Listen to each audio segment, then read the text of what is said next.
el primogénito de toda creación. Empezamos el domingo pasado un viaje juntos como iglesia que nos llevará, Dios mediante, hasta la Semana Santa, y que es acercarnos frase por frase, línea por línea, palabra por palabra, a ese himno precioso que aparece en Colosenses 1, del 15 al 20, el himno a Cristo como la imagen del Dios invisible y el primogénito de toda creación.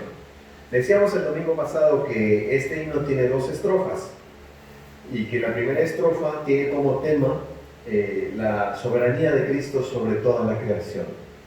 Entonces, por eso tengo tranquilidad en mi corazón que este tema de la creación no se tendrá que agotar en el sermón de hoy, sino que podré, por la gracia de Dios, tener la oportunidad de seguir unos 2 o 3 domingos más hablando del tema de la creación, de Cristo y la creación, porque son varias las líneas del himno que se refieren a eso. Vamos a repasar la primera estrofa del himno.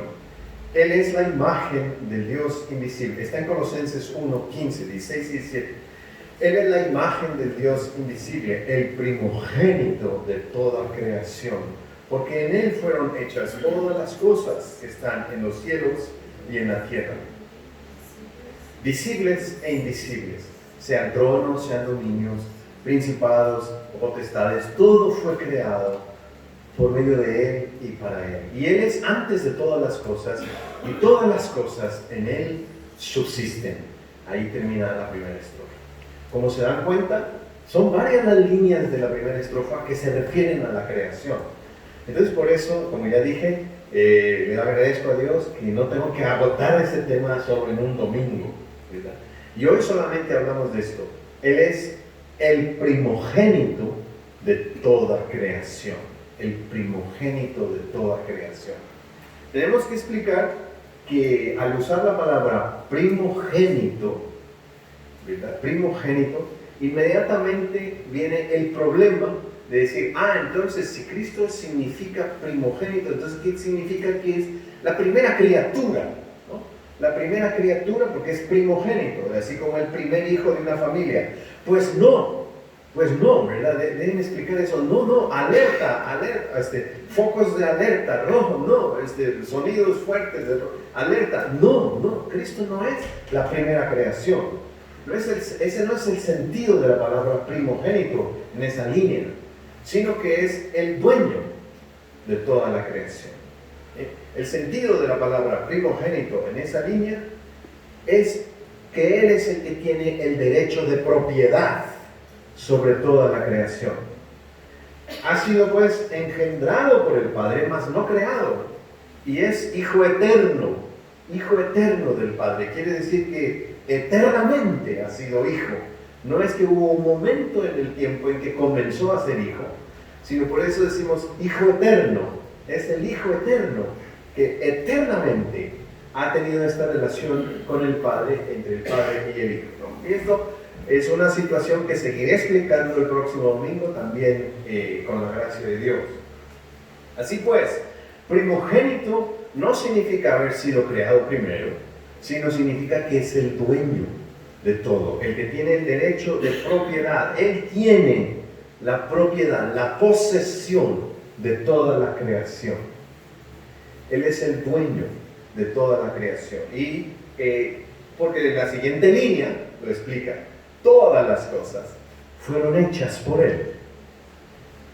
Todas las cosas por Él fueron hechas, ¿verdad? Y entonces, esto significa, queridos hermanos cristianos del siglo XXI, que nosotros nos identificamos a nosotros mismos como creacionistas.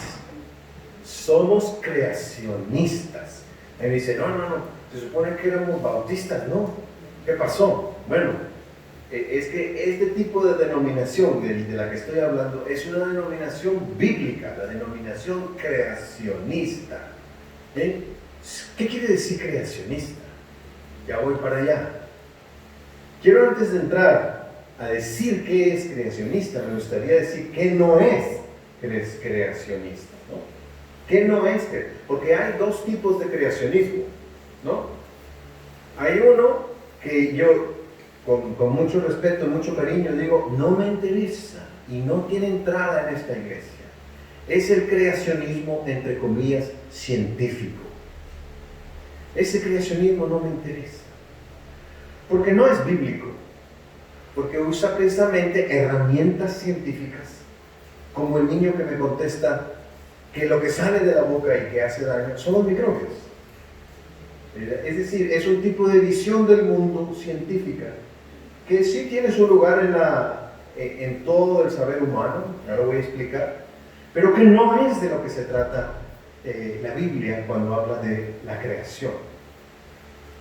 El tipo de creacionismo al que yo le abro la puerta, el tipo de creacionismo con el que yo me entusiasmo, y el tipo de creacionismo al que le digo sí, y que enseño, y que promuevo, y que quiero que todos seamos creacionistas, es el creacionismo ético.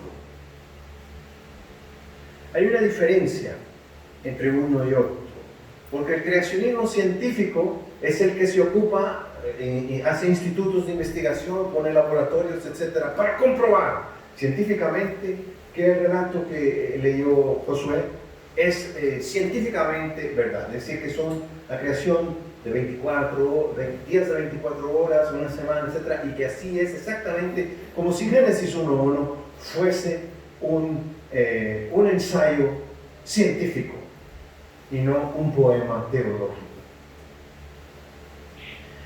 El problema con el creacionismo científico es que revuelve preguntas y revuelve metodologías. Ahora lo voy a explicar. En la casa del saber humano, ¿verdad?, viven 3 señoritas solteras, ya mayores de edad. Como todos sabemos, ¿verdad?, la convivencia entre hermanas es complicada, ¿no? Es complicada la convivencia entre hermanas porque la una agarró la diadema de la otra, no se sabe, ¿verdad?, quién, no, pues dónde quedó mi suéter, y pues todas las que tengan hermanas saben exactamente lo que estoy tratando de decir. Bueno, en esta casa del saber humano, imagínense, viven estas 3 y ya son mayores de edad. Imagínense todo lo que ellas se quitan unas a otras y se piden prestados sin permiso. Y estas 3 son la ciencia, la filosofía y la religión, o llamamos la teología. Entonces, estas 3 se agarran sin permiso las medias de la otra, ¿verdad? Y luego hasta salen con el novio de la otra, ¿verdad?, sin que la otra se dé cuenta, ¿no? Entonces, bueno, así son la convivencia de estas 3. ¿Y por qué digo esto? Porque aunque las 3 son hermanas y viven en la misma casa del conocimiento humano, ¿verdad?, es muy común este error de que una agarra recursos, herramientas de la otra. Y así se distinguen estas 3 por el tipo de preguntas que resuelven. El tipo de preguntas. La pregunta ¿cómo? Es una pregunta que le pertenece a la ciencia. ¿Cómo? ¿Cómo funciona esto, verdad? ¿Cómo el aparato digestivo, el aparato respiratorio, cómo funciona? ¿Cómo? Es una pregunta científica. Y también la pregunta ¿cuándo? Porque en la geología comienzan a medir los cambios en la superficie terrestre, en la edad de las piedras, etcétera, etcétera. Entonces empiezan a resolver la pregunta ¿cuándo? La pregunta ¿cuándo y la pregunta ¿cómo? Le pertenecen a la ciencia. Y no hace bien la teología cuando le roba esas preguntas a la ciencia y comienza a decir, no, es que hubo un monje en la Edad Media que dijo, la creación ocurrió en el año 4000 antes de Cristo. ¿Cómo sabe? Porque comenzó a él a sumar las genealogías que aparecen en la Biblia desde Adán hasta el día de hoy. Entonces así sacó de la cuenta, ¿verdad? Pero, Señor, cometió un pequeño error, ¿verdad?, que utilizó una pregunta científica para resolver un asunto teológico. No tiene permiso una de hacer la otra. La pregunta ¿por qué y para qué? Ya no son preguntas científicas. A la ciencia no le interesa ¿por qué se originó el universo? ¿Para qué? No. La ciencia nada más se ocupa de la pregunta ¿cómo? Y la pregunta ¿cuándo? Pero la filosofía sí se encarga de resolver esta pregunta ¿por qué y para qué? Y lo hace a como mejor puede, ¿verdad? Ahí está la pobre filosofía tratando de averiguar pues el sentido de la existencia, ¿verdad? Y el por qué y el para qué de las cosas, y se revuelven y se hacen bolas y hacen muchos juegos de palabras. Esa es la filosofía. Que Dios la bendiga a la filosofía en sus intentos de encontrar la respuesta al por qué y al para qué de las cosas. ¿Ya? Pero entonces está la teología, que toma estas mismas preguntas, ¿por qué y para qué? Pero le quita el qué. Y la teología, en lugar de decir qué, pone quién. ¿Por quién y para quién? Ya cuando se pregunta ¿por quién y para quién? Estamos en el ámbito de la teología.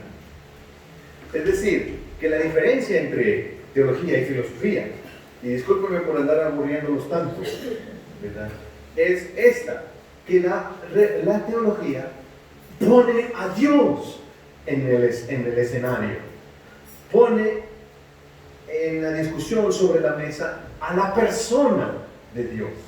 Ya no, que la filosofía solamente resolvía como un asunto de por qué y para qué. La teología dice, no, no es por qué, es por quién. Y es para quién.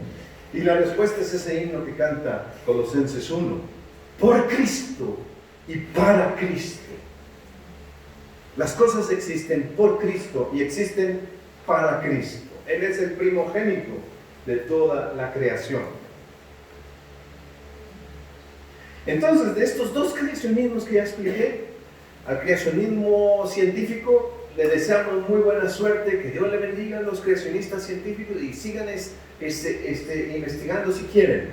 Independientemente de lo logren o no lo logren, eso no cambia la verdad teológica, que todo lo que existe es creación de Dios. Y que solamente Dios es el creador. El diablo no creó nada, ni siquiera las moscas, los mosquitos, los microbios o las cucarachas, no los creó el diablo.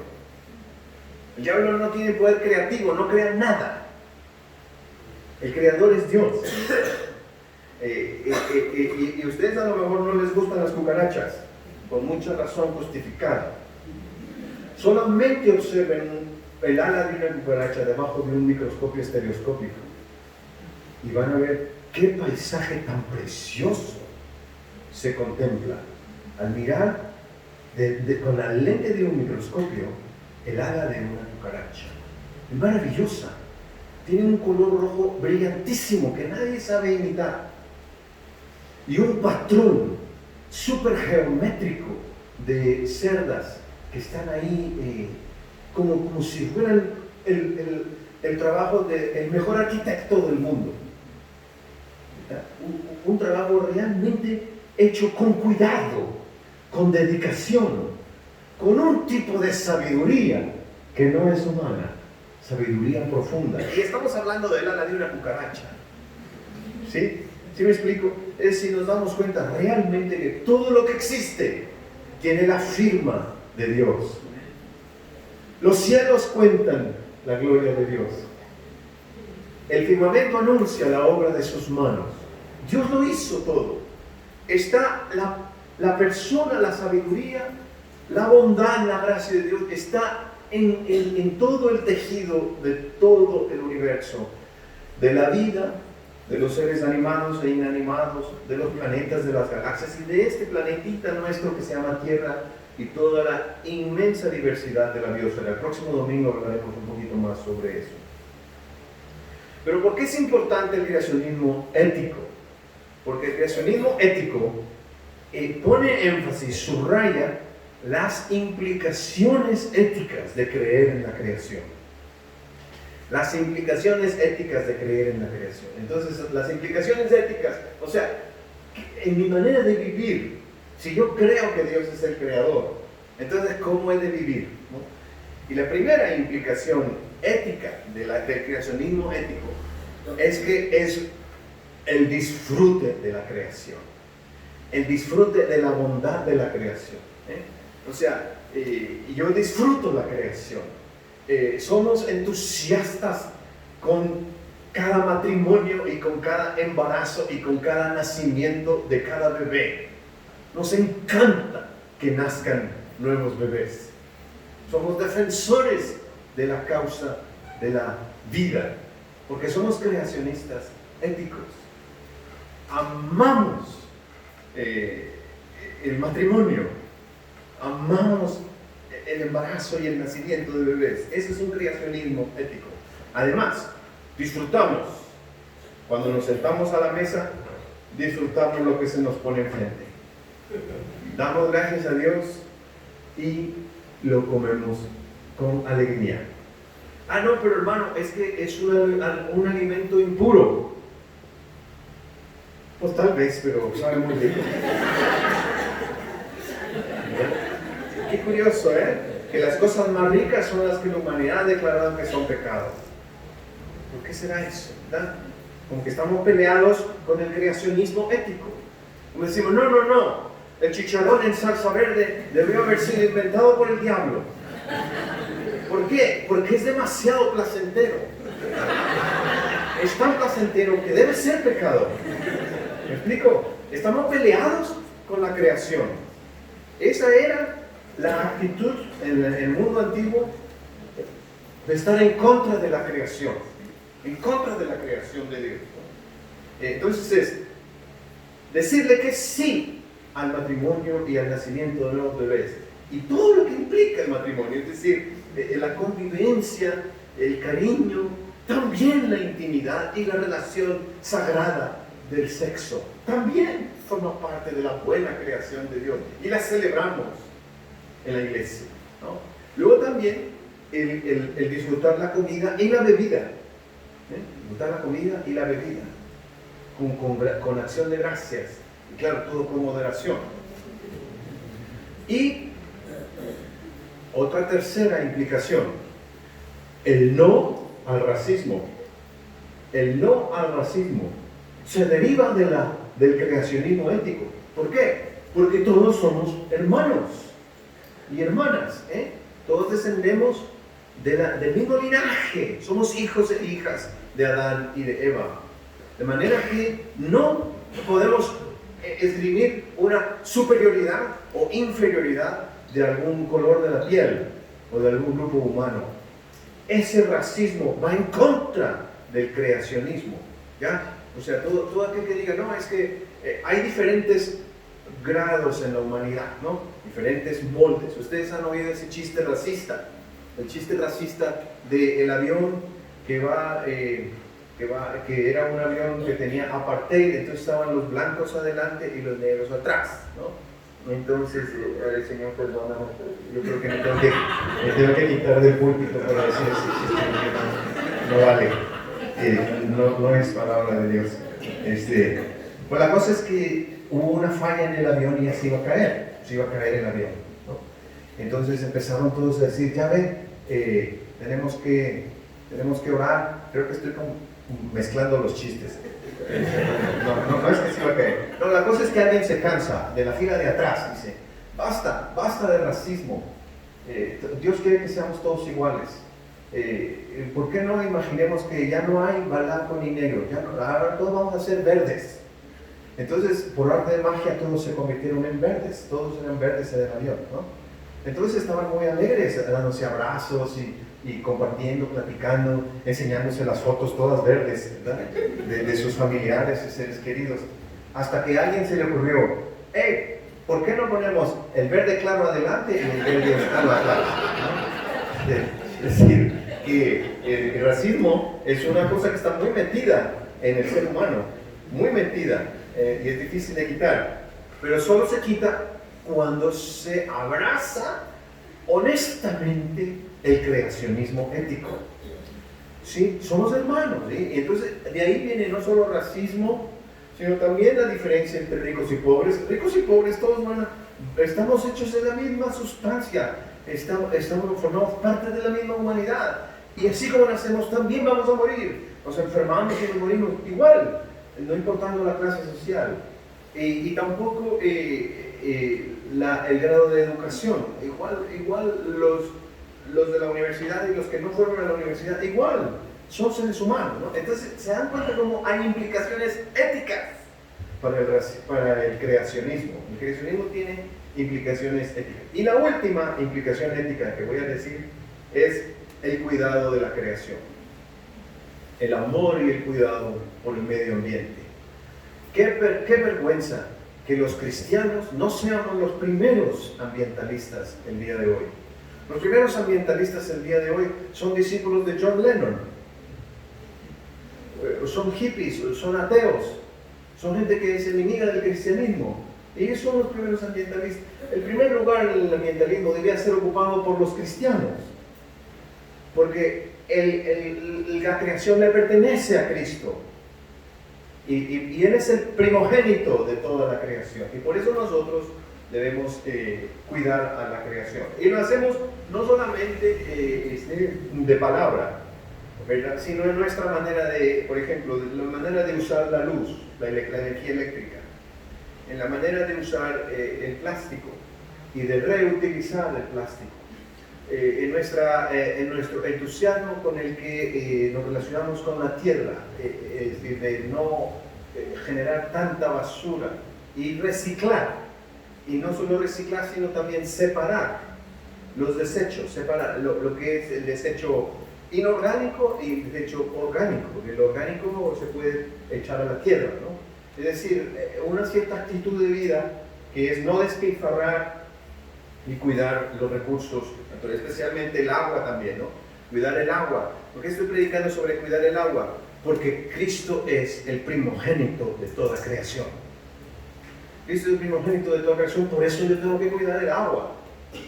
Cristo es el primogénito de la creación, entonces por eso, porque la creación es de Dios y le pertenece a Él, y me ha encargado a mí, yo estoy como inquilino, habitando un mundo que es de Cristo, que no es mío, y habitando un mundo que le tengo que rendir cuentas a mi Señor Jesús. Entonces fíjense cómo hemos en este sermón, hemos repasado las actitudes hacia la creación que en el mundo antiguo ahí estaban presentes, en estos dos frentes, el frente judío y el frente pagano, el frente gentil. En el frente judío se llamaba fariseísmo, ya hablaré de esto el próximo domingo, Dios mediante. Y en el frente pagano se llamaba gnosticismo.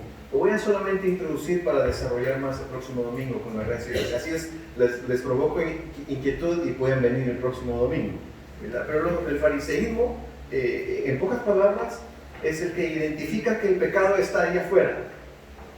Identifica que el pecado es el plato de comida o esa botella que está ahí, ¿verdad? Esa cosa que está afuera, ese es el pecado, ¿ya? Y entonces el Señor Jesús dice, no es así tan fácil. El pecado es como una semilla, como un germen, como un microbio que está dentro del corazón humano.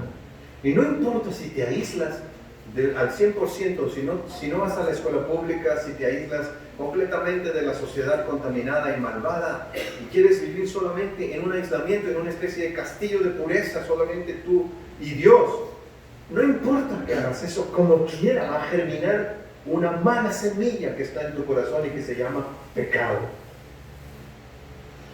Entonces el fariseísmo no logra vencer al pecado, porque no importa cuánta pureza tengamos por fuera, como una especie de tumba pintada de blanco, por dentro ahí está la corrupción en el corazón.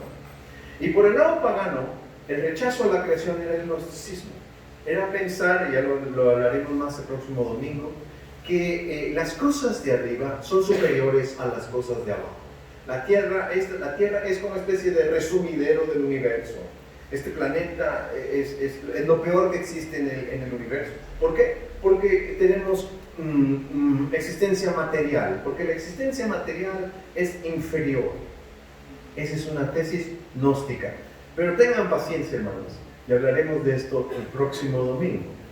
Y cómo esas ideas de rechazo a la creación afectan al corazón humano.